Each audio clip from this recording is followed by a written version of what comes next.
Hi everyone. So this is going to be a very quick video, but I get this question a lot on my platform, and I thought that if I'm getting it this many times on my platform, I'm probably going to do something for all of you. Okay, so you are shooting in summer. You are a natural light photographer. You love natural light outside. I do too. I use it often. There are times, however, even in natural light, let's say like this day, it's a cloudy day. So you're thinking, great, it's cloudy, it's overcast, that's a natural softbox. This is going to be fantastic. Always my thought. But what if you go to a location and once you go there, like this is one of my favorite locations locally, there's beautiful tunnels of trees. So you get that beautiful bokeh, especially if you're shooting wide open. I shot these with my 70 to 200 at f2.8. Now, you can take a look at the difference between these two images. Can you spot the difference? So exact same location, exact same lighting. The difference is that the one on the right has no additional supplemental light. The one on the left has this. Now, I've talked about these lights before. I no longer work with this company, so I am not getting a commission for this or anything. I just really believe in this product. So this is the Reflex S by Stella Pro, and it's a hybrid. So it's a flash and a continuous light source. So that gives me two options when I throw it in my bag. And you can see how small this little guy is. If I take my head off, it just goes right in my bag. This is the battery. You can put this on a light stand, or you can have your assistant, like I did, just hold the light and shine it directly at your subject. Now, for this particular shoot, I knew that I didn't need flash because I wanted to keep the background exactly the way that it was. But I knew that if I kept it the way that it was on the right here, it was going to take a lot of editing to get that done. Now, it's possible, absolutely possible. Like you're going to take a look at her legs on the left image and see that the light was pointing directly at her face. So therefore, her legs were still dark. So that is something that is an easy fix, easy fix in masking. However, her face, because she's got raccoon eyes, if you take a look at her eyes, you can see that the majority of the light is coming from directly overhead. And so she's got this bright light spot on her head here, raccoon eyes. It's a very unequal lighting, and you're going to have to spend a significant amount of time in post. So I always toss one of these in my bag. They're super small and very, very portable. So what do? How do you get it from this really bright lime yellow green to these very subtle colors here as well? So I'm just going to pull this one into Adobe Camera Raw. So I'm just going to reset this image so that you can see, because I already had manipulated that.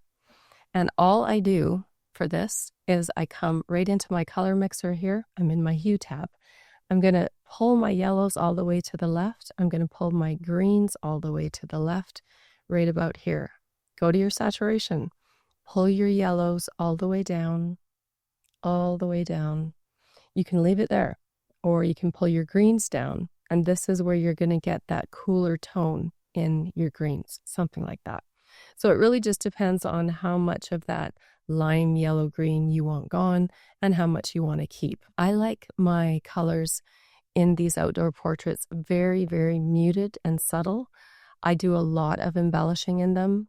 And if you want to take a look at this other video that I did, you can see how I converted the environment to look like this.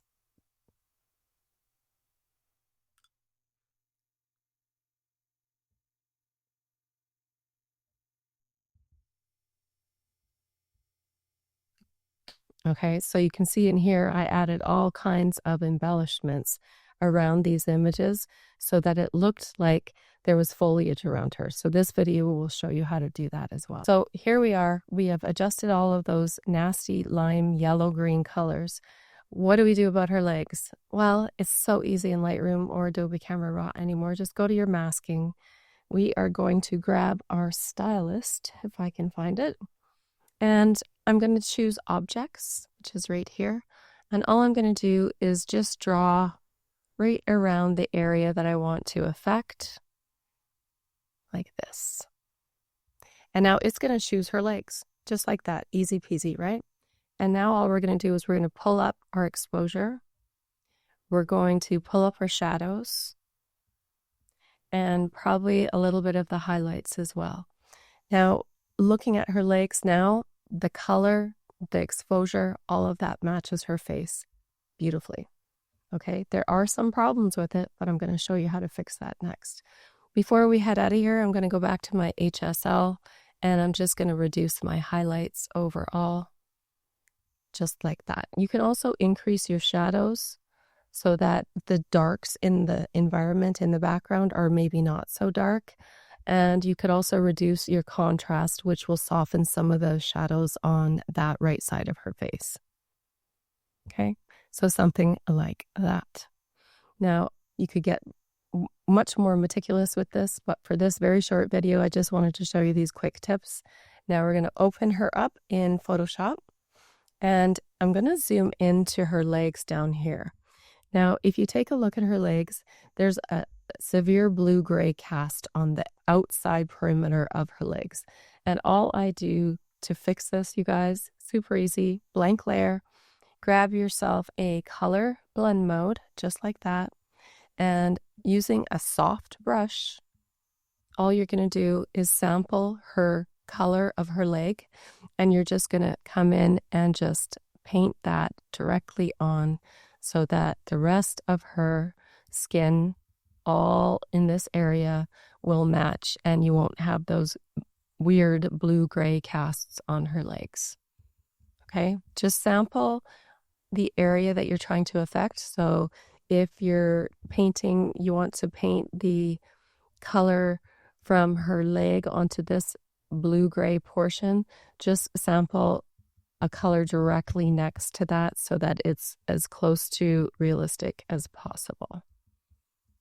And I do notice this happens quite frequently when you're using some of those masking features in Adobe Camera Raw or Lightroom. So just be aware that this is the quick and easy way to fix it. Now I'm just going to go over top of this gray-blue grass, just like that. But I also am going to sample the green color, and then I'm just going to oh so carefully go over top of the grass blades so that it's more seamless. Now if I zoom in, you're going to see that this mask is not perfect. I'm just going to fix this really quick because I see some more on her toes. But if you look here, there's this weird line, and it doesn't matter how much I use this color correction, it's not going to get rid of it. So I will show you with the remove tool. I find that this tool is absolutely amazing for doing this, especially if you're doing, let's say, a composite and you get this weird masking issue. All you have to do is go over top of it like this. It's going to get rid of all the jaggedy edges and this line as well. You might have to do it once or twice because if you don't cover the entire line, it's not going to get rid of the whole thing. But honestly, that is good enough. You could even make your brush a bit smaller and go over the gray line around her toe.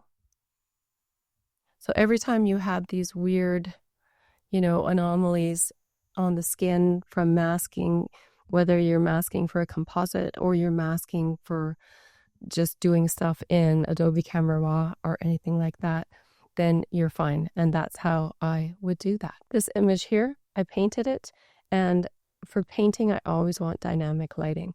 So in this instance, the sun came out briefly behind her and illuminated her from behind, and using that light, shining it on her in the dark side, which she was facing me, I had an image that had that really beautiful dynamic lighting that I love so much for painting. So I hope you got something out of this, and I will see you in the next video.